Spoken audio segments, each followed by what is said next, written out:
Today I will talk about how can you fix this problem or know how you can do that on your XAVPN app. So all you have to do, so you just click here on settings, click on it here. When you just click on settings, it's going to show for you a list like this here. So then you go down, just keep going down, click here on apps.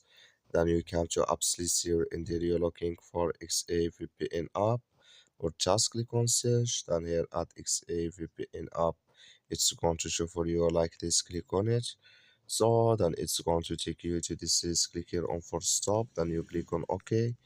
Then you go down, just click on storage, come to storage list here. So then you click here on clear cache. Then all you have to do, so you just go to your Play Store, you click here on Play Store, click on it here. Then you search here for XAVPN app, it's going to show for you like this. You will find here update, click on it, and it's going to work with you. That's all you have to do. Thank you for watching. Don't forget to support us by liking.